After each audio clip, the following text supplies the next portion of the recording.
My 10-year-old son sent 5 kids to the hospital, and everyone is proud of him. The call came during my lunch break, the school nurse's voice tight with something between panic and awe. "Mr. Holloway, you need to come immediately. 5 children have been transported to county medical, and your son is involved." I dropped my sandwich and ran for my truck, my hands shaking so badly I could barely get the key in the ignition. 5 kids. My son Caleb was 10 years old, skinny for his age, the kind of kid who still slept with a nightlight and cried during animal rescue videos. Whatever had happened couldn't possibly be what my mind was conjuring as I violated every speed limit between my office and Riverside Elementary. The parking lot was chaos. 3 ambulances still sat with open doors, paramedics loading equipment while parents screamed questions at school staff.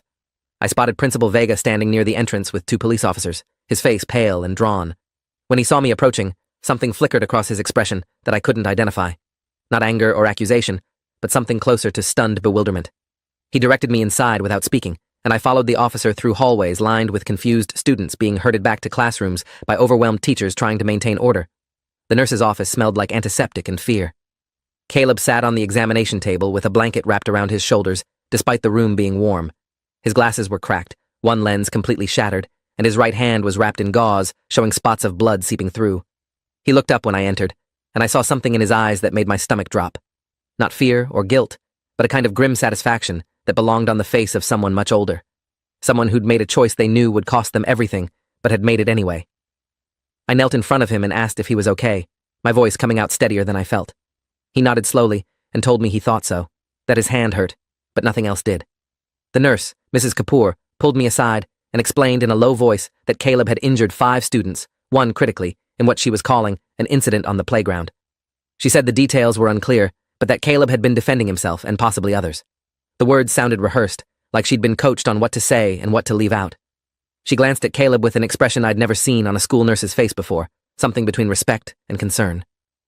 Principal Vega entered with Officer Reyes and a woman in plain clothes who introduced herself as Detective Amara Foster.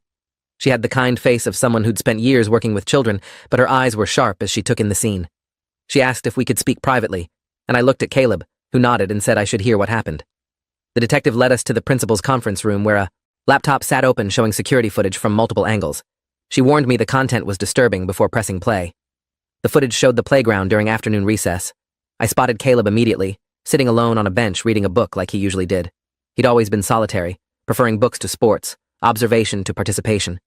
Then 5 older boys approached him, and I recognized the one in front. Dominic Archer, 12 years old, held back twice, the kind of kid whose parents hired lawyers before the school could even call them about behavioral issues. I'd seen him bullying smaller kids before and reported it, only to be told by Vega that Dominic came from a prominent family who